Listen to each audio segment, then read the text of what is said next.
আসসালামু আলাইকুম, আপনাদের সবাইকে স্বাগত জানাচ্ছি আজকের আলোচনায়। আমরা আজকে যে বিষয়টি নিয়ে কথা বলবো সেটি হচ্ছে যে স্টিরিও রসায়ন, তৃতীয় বর্ষের স্টিরিও রসায়নের পঞ্চম অধ্যায় জ্যামিতিক সমানতা। এই জ্যামিতিক সমানতার যে বেসিক কনসেপ্ট সেটি আমরা অনেকবার আলোচনা করেছি এবং বিভিন্ন চ্যাপ্টারের সাথে ট্র্যাক করে আলোচনা করা হয়েছে এর বেসিকটা। আজকে এই মুহূর্তে আমরা যে কোশ্চেনটা নিয়ে কথা বলবো সেটি হচ্ছে যে জ্যামিতিক সমানতার ইজেড নামকরণ। জ্যামিতিক সমানতার ইজেড নামকরণ। এই ইজেড নামকরণ শুনলে হয়তো অনেকটা নিউ মনে হতে পারে, যেটা একটা নতুন কনসেপ্ট এরকম মনে হতে পারে, কিন্তু বেসিক্যালি যদি আপনারা আগের চ্যাপ্টার গুলো বা আগের যে ভিডিওগুলো ছিল, অর্থাৎ আমরা প্রথম চ্যাপ্টার থেকে শুরু করে নিয়ে চতুর্থ নম্বর চ্যাপ্টার বা 4 নম্বর চ্যাপ্টার পর্যন্ত যে ভিডিওগুলো ছিল, সেই ভিডিওগুলো যদি আপনারা ঠিক মতো শুনে থাকেন এবং হচ্ছে যদি দেখে থাকেন, এবং শুধু তাই না, সে অনুযায়ী যদি পড়ে থাকেন, মানে বিষয়টি হচ্ছে যে ভিডিও দেখলেন আর হচ্ছে যে নোটগুলো একটু দেখে উল্টে রেখে দিলেন, তাহলে কিন্তু কেমিস্ট্রি পড়া হলো না এবং এতে আপনার কোনো লাভ হবে না। আবার যখন নতুন করে শুরু করবেন তখন পুরোটাই নতুনই মনে হবে। সুতরাং হচ্ছে কেমিস্ট্রি পড়ার যে কিছু স্পেসিফিক নিয়ম আছে, কিভাবে কেমিস্ট্রি পড়তে হবে, সেটি আমি কিন্তু বিভিন্ন সময়ে বলেছি বিভিন্ন ভিডিওতে। আপনারা আগের ভিডিওগুলো চেক করলে পেয়ে যাবেন কিভাবে কেমিস্ট্রি পড়বেন, কিভাবে কেমিস্ট্রি রিভিশন দিবেন, আর কিভাবে আপনি আপনার কোর্সগুলো কমপ্লিট করবেন।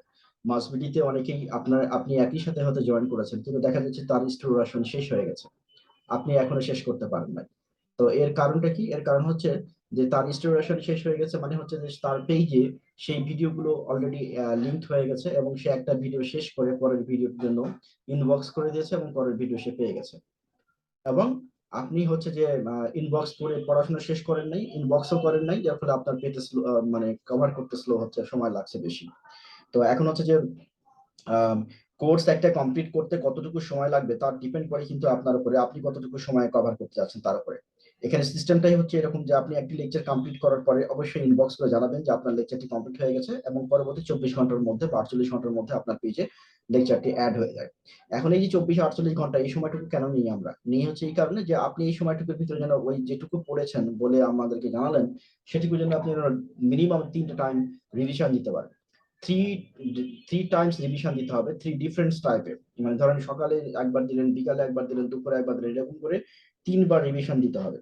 যে পড়াটা আপনি নতুন পড়লেন সেই পড়াটা 3বার রিভিশন দিতে হবে। এই রিভিশনের সময়টুকু আমরা দিয়ে থাকি, কারণ যাতে করে পরবর্তীতে আপনি না বলতে পারেন যে আমি পর্যাপ্ত সময় পাইনি বা পড়া হয়নি এরকম। কারণ হচ্ছে যে একই সাথে যদি আপনি কভার করে না যান, কেমিস্ট্রির ভিতরে একটা ধারাবাহিকতা রয়েছে স্টিরিও রসায়নের ভিতরে। এই ধারাবাহিকতা যদি আপনি না মিলিয়ে পড়েন, তাহলে আপনার কাছে মনে হবে যে খুব কঠিন এবং আপনি কিছু বুঝবেন না আলটিমেটলি, এবং তখন আপনার কাছে মনে হবে যে আপনি কেমিস্ট্রি কিছু বুঝতেছেন না। কারণ আপনার মাথায় রাখতে হবে যে এখানে অন্যান্য স্টুডেন্ট যারা আছে তারা কিন্তু ঠিকই বুঝে, তারা স্টোরেশন, এখানে অনেকেই রয়েছেন যারা তৃতীয় বর্ষের স্টোরেশন অলরেডি কমপ্লিট করে ফেলেছেন। অনেক স্টুডেন্ট আছে যারা হচ্ছে তৃতীয় বর্ষের রসায়ন স্টোরেশন কমপ্লিট করে ফেলেছে, ইনঅর্গানিক পড়তেছে বা ফিজিক্যাল পড়তেছে, অন্যান্য যে সাবজেক্ট গুলো রয়েছে সেগুলো নিয়ে তারা কাজ শুরু করেছে।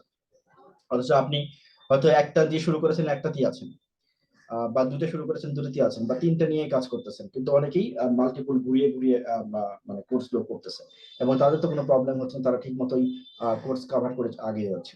তাহলে নিয়মটা হচ্ছে যে আপনি পরের লেকচার কখন পাবেন? যখন আপনি আগেরটা কমপ্লিট করেছেন, এই মর্মে আপনি ডিক্লারেশন দিবেন যে হ্যাঁ আপনার কমপ্লিট হয়েছে, তখনই আপনি পরেরটা পাচ্ছেন। এবং এটা কত তাড়াতাড়ি পাবেন?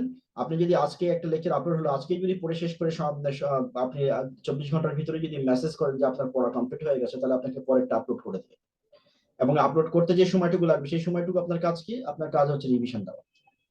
তো যাই হোক, আমরা আজকে যে কোশ্চেনটা নিয়ে আলোচনা করবো সেটি নিয়ে কথা বলি।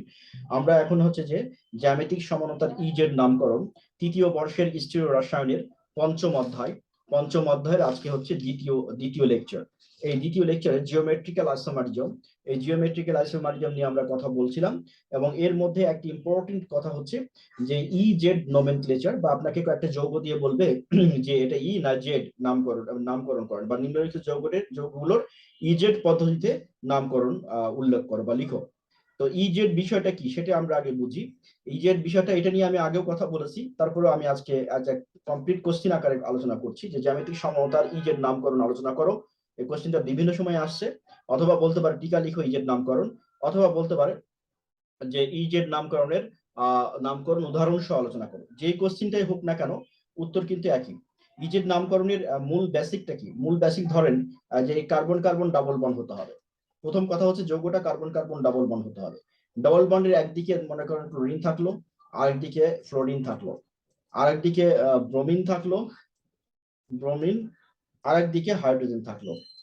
এই যে গ্রুপগুলো, এই যে ফাংশনাল গ্রুপ, এই ফাংশনাল গ্রুপগুলো যে এখানে মানে সন্নিবেশিত হলো, এই যে এখানে একটা গ্রুপ, এইখানে একটা গ্রুপ, এইখানে একটা গ্রুপ, এখানে একটা গ্রুপ, এই গ্রুপগুলোর অবস্থান কার্বনের সাপেক্ষে কোন দিকে সেটির উপর ডিপেন্ড করে ইজের নামকরণ করা হয়। বেসিক্যালি চান ইনগোল্ড অ্যান্ড প্রিলগ এর যে নিয়মটা নামকরণের প্রদান করে গেছেন, সেই নিয়মের সাপেক্ষে এটার নামকরণ করা হবে। শুধুমাত্র একটু ডিফারেন্স আছে, একটু ভিন্নতা রয়েছে, সেটি আমরা এখন দেখবো যে ভিন্নতাটা কি। ভিন্নতা হচ্ছে এই না, সে ধরনের নামকরণের ক্ষেত্রে অবশ্যই অ্যালকিন ডায়াস্টোমারের ক্ষেত্রে মানে প্রয়োগ করা যায়, অ্যালকিন ডাইস্টেরিওমারের ক্ষেত্রে। এখন যদি বলেন যে ডাইস্টোমার আমি বুঝি না, তাহলে এটা খুব দুঃখজনক হবে, কারণ ডাইস্টোমার নিয়ে বহুত কথা বলা হয়েছে। সেটা যদি না বুঝে থাকেন তাহলে ডাইস্টোমারটা আগে পড়ে আসেন, আর অ্যালকিন তো বুঝেন আশা করছি। তো ইজেড সিস্টেমে কার্বন কার্বন দ্বিবন্ধনের কোনো একটি কার্বন যুক্ত গ্রুপের দুটির মধ্যে কোন গ্রুপের প্রাধান্য বেশি তা নির্ণয় করা হয়। ইজেড সিস্টেমের মাধ্যমে কি করা হয়? কোন গ্রুপের প্রাধান্য বেশি সেটিকে আমরা নির্ণয় করতে পারি। আমাদের আসলে দরকার হচ্ছে যে ই এবং জেড, ই শব্দটা কোত্থেকে আসছে সেটা একটু আমরা একটু বুঝে নিই, তাহলে আমাদের মনে রাখতে সুবিধা হবে। ইকুয়াল টু হচ্ছে অ্যান্টিজেন, অ্যান্টিজেন ইকুয়াল টু হচ্ছে অ্যান্টিজেন, ই এন টি ই জিইএন, অ্যান্টিজেন। অ্যান্টিজেন মানে কি? মানে হচ্ছে যে বিপরীত। অ্যান্টিজেন ইকুয়াল টু বিপরীত, তার মানে কি? মানে হচ্ছে যে এই কার্বন যে দেখছেন আপনি, এই কার্বন, এই কার্বনের যে দুটা যে গ্রুপ, এই গ্রুপটা ভিন্ন দিকে অবস্থান করবে, বিপরীত দিকে অবস্থান করবে, মানে ট্রান্স।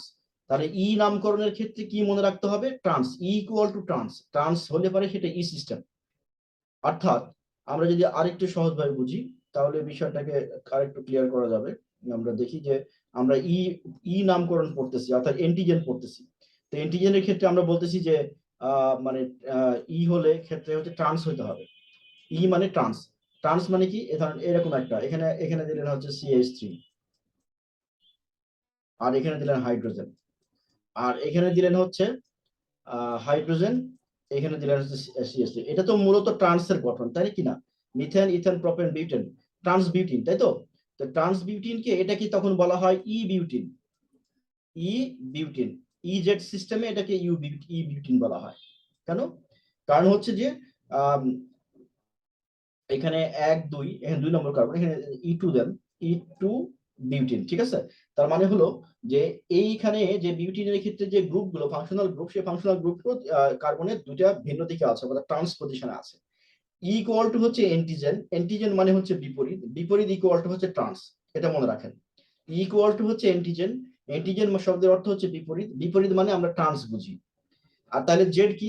জেড হচ্ছে জুসামেন, জুসামেন শব্দ থেকে জেড শব্দের উৎপত্তি হচ্ছে। জুসামেন, JED, জুসা MEN, জুসামেন ইকুয়াল টু হচ্ছে সেম, মানে একই দিকে অবস্থান করবে। অর্থাৎ আমরা যদি এই উদাহরণটাকে আমরা যদি উল্টিয়ে দিই, তাহলে আমরা বুঝতে পারবো জুসামেন মানে সেম, মানে হচ্ছে সিস পজিশন। সিসের ক্ষেত্রে আমরা যা করি সেটাই কিন্তু জেড। তাহলে আপনি মনে রাখেন সিস ইকুয়াল টু জেড আর ট্রান্স ইকুয়াল টু ই, এভাবে মনে রাখতে পারেন। যার কাছে যেটা সুবিধা মনে হয় সেভাবেই মনে রাখেন, কোনো প্রবলেম নাই। মনে রাখাটা হচ্ছে ইম্পর্টেন্ট। তো এরকম যদি হয়, যদি এরকম হয়, ধরেন CH3, এর পাশে CH3, এখানে CH3, তাহলে এটা কি সিস পজিশন হয়ে গেল। তখন এটাকে আমরা বলছি জেড, জেড নামকরণ বলতেছি। তো অনুরূপভাবে এখন আপনি সবগুলো যোগের নামকরণ করতে পারবেন। যেটাই সিস দেখবেন সেটাই হচ্ছে জেড, আর যেটাই ট্রান্স দেখবেন সেটাই হচ্ছে ই। এখন আপনি এটা যে কোনো বই থেকে এটা পড়ে নেবেন, এবং এটা আমি সাজেস্ট করবো যে রুস্তম আলীর যে বইটা আছে, জেবুন্নেসা এবং নিরঞ্জন সুতার, এর বইটাতে খুব ভালো করে উপস্থাপনাটা আছে। এটা বই থেকে জাস্ট পড়ে নিলেই হবে, একবার রিডিং করে। আমি মূল ঘটনা আপনাদেরকে বুঝিয়ে দিচ্ছি, জাস্ট একবার রিডিং করে নিলে হবে, আর দু একটা উদাহরণ দেখে নেবেন, বাস কমপ্লিট। এই উদাহরণগুলো আপনারা নিজেরাই দিতে পারবেন। আচ্ছা, এখন হচ্ছে যে ভারী পরমাণু বা গ্রুপ যেগুলো থাকবে সেই সমস্ত নামকরণের ক্ষেত্রে আমরা হচ্ছে যে কার্বন কার্বন নাম নামের যে নেমিং একটা, যে মানে একটা চেইনকে যে আপনি কিভাবে টেনে বড় করবেন সেই নিয়মগুলো তো আপনারা জানেন নামকরণের ক্ষেত্রে। যে একটা চেইন প্রথমে এটাকে বড় করতে হবে এবং পার্শ্ব শিকলকে কম সংখ্যা দ্বারা প্রকাশ করতে হবে, এভাবে নাম্বারিংটা করতে হবে। নাম্বারিংটা করে নেওয়ার পরে দেখতে হবে যে ট্রান্স অবস্থানে শীর্ষ অবস্থানে আছে। যদি ট্রান্সে থাকে তাহলে পরে হচ্ছে ই, আর যদি সিসে থাকে তাহলে হচ্ছে জেড। বাস এটুকু কমপ্লিট, এইটুকু পড়ে নিলেই এটা কাজ কমপ্লিট। এখন হচ্ছে ইজের নামকরণের পদ্ধতির ক্ষেত্রেও আমি অলরেডি বলে ফেলেছি কিভাবে নামকরণ করবেন। যে চেনটাকে প্রথমে বড় করবেন, বড় করার পরে দেখবেন যে কিভাবে এটাকে অ্যারেঞ্জমেন্টটা আছে সেই অ্যারেঞ্জমেন্ট অনুযায়ী আপনারা নাম করে ফেলতে পারবেন। যেমন আমরা যদি সিস টু হেক্সেন একটা যৌগ নিচ্ছি, ধরেন 2 হেক্সেন, হ্যাঁ 2 হেক্সেন, সিস টু হেক্সেন, এটাকে আমরা যদি একটু আঁকার চেষ্টা করি তাহলে যৌগটাকে আমি প্রথমে লিখি। হেক্সেন মানে কি আপনারা বুঝতেই পাচ্ছেন যে 6টা হলো আপনার থাকবে, 1 2 3 4 5 6, এই 1 2 2 3 4 5 6, তাহলে সিস হেক্সেন। তাহলে সিস মানে হচ্ছে একই দিকে থাকতে হবে এরকম দেন। আর বলা হচ্ছে যে সিস টু মানে হচ্ছে, তাহলে এখানে একটা মিথাইল দেন, মিথাইল দিলে পরে হচ্ছে 1 2, এটা 2 নম্বর কার্বন, 3 3 4 4 5 5, পরেরটা হচ্ছে 6 নম্বর কার্বন, মানে হেক্সেন হয়ে গেল। তারপরে এখানে একটা হাইড্রোজেন, তাহলে এই যে এটা হলো 1, এটা হচ্ছে 2, এটা হচ্ছে 3, এটা হচ্ছে 4, এটা হচ্ছে 5, এটা হচ্ছে 6, আমি হেক্সেন আঁকে নিলাম, হেক্সিন আঁকলাম। এখন বলছে 2 হেক্সিন, মানে 2 নম্বর কার্বনের পর 2 হেক্সিন এঁকে নিছি। এখন বলতেছে যে এটা সিস বলছে আপনাকে, মানে একই দিকে অবস্থান করবে। আর যদি ট্রান্স বলতো তাহলে এইটা অথবা এইটার যে কোনো নিচের দিকে চলে আসতো। এই যে একই পাশে আছে, এখানে দেখেন আমি অ্যারো দিয়ে দেখাই দিচ্ছি বোঝার সুবিধার্থে, যে এটা পুরাটা একই পাশে আছে, যারা একদম কিছুই বুঝেন না তারাও যেন বুঝতে পারেন সেই জন্য এই যেটা দেখালাম এটা একই পাশে। আবার যদি ট্রান্স হইতো তাহলে এই পাশে চলে আসে। তাহলে এটার কি যেহেতু একই পাশে আছে, সেম ইকুয়াল টু কি সিস ইকুয়াল টু কি জেড, তার মানে এটা হচ্ছে জেড জেড হেক্সিন। ঠিক আছে, জেড হেক্সিন বলবো, জেড 2 হেক্সিনও বলতে পারেন আপনারা। আচ্ছা, এটা কি আবার যদি ই হেক্সিন আমরা বলি তাহলে কি বলবো, তাহলে এই যে এটাকে শুধু নিচে নামায় আসবে, মানে ট্রান্স হয়ে যাবে, সেটা হলো ই হেক্সিন। তাহলে এইভাবে নামকরণ করতে হবে। আর হচ্ছে যে এইখানে যে কটা যৌগ আমি উদাহরণ হিসেবে কনফিগারেশন লিখতে দিচ্ছি, এগুলো আমাকে একটু লিখে আপনারা সাবমিট করবেন। আমি এখানে এটা এই চ্যাপ্টার 5 এর লেকচার 2 আমরা আলোচনা করছি। এই চ্যাপ্টার 5 এর লেকচার 2 এর আমি কতগুলো অ্যাসাইনমেন্ট দিচ্ছি, এগুলো জাস্ট আপনারা বুঝলেন কিনা আলোচনাটা। এই আলোচনা যেটুকু করলাম এটার উপরই অ্যাসাইনমেন্টটা, এই অ্যাসাইনমেন্টটা কমপ্লিট করে আমাকে জানাবেন। প্রথম কথা হচ্ছে আপনারা একটু লিখে নিতে পারেন, বেটার হয় এটা। সেটা হচ্ছে Z Z two hexene, HEXEN hexene, এটার আমাকে জেড টু হেক্সিন এর গাঠনিক সংকেত লিখবেন। তারপরে লিখবেন হচ্ছে E1 E1 E1 bromo bromo E1 bromo. তারপরে হচ্ছে 2 ক্লোরোইথিন 2 chloro CHLORO chloro ethene ETHENE। আর একটা বলি, এটিরও আমাকে গাঠনিক সংকেত লিখে দিবেন। সেটি হচ্ছে E3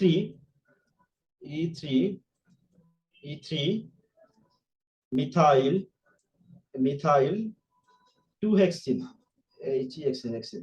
আজকের যে আলোচনাটি করলাম আমরা, সেই আলোচনাটি যদি আপনি বুঝে থাকেন তাহলে এই তিনটার গাঠনিক স্ট্রাকচার আপনি লিখতে পারবেন। আমাকে এই তিনটা যৌগের গাঠনিক স্ট্রাকচার লিখে খাতায় লিখে ছবি তুলে আমাকে ইনবক্স করে দিবেন, যাতে করে আমি এটা দেখতে পারি। এটা হচ্ছে অ্যাসাইনমেন্ট আজকের চ্যাপ্টার 5 জিওমেট্রিক সমানতা স্টিরিও রসায়ন 3rd ইয়ারের চ্যাপ্টার 5 এর লেকচার 2 এর অ্যাসাইনমেন্ট। সো আশা করছি বুঝতে পেরেছেন। আর যাদের প্রবলেম হয় তাদের ক্ষেত্রে আলাদা করে আমি চেষ্টা করবো বোঝানোর, আমাকে ইনবক্স করেন। সো আমি ধন্যবাদ জানিয়ে সবাইকে ধন্যবাদ জানিয়ে এখানে শেষ করছি আমরা। এরপরে আমরা লেকচার 3 যেটি সেটিতে আমরা হচ্ছে যে আরো জ্যামিতিক সমতার শর্তগুলো আমরা একটু দেখবো, আর সাইন এবং অ্যান্টি নামকরণটা একটু দেখবো, আলোক শব্দের সমানুর জ্যামিতিক সমতার মধ্যে পার্থক্যটা একটু দেখবো, পলিইনে জ্যামিতিক সমানতাটা একটু দেখবো। এই কয়টা এখান থেকে বেশি। তারপরে চাকতিক যৌগের একটা ক্যারেক্টারিস্টিক্স আমাদেরকে পড়তে হবে। সো এখানে আমরা শেষ করলাম।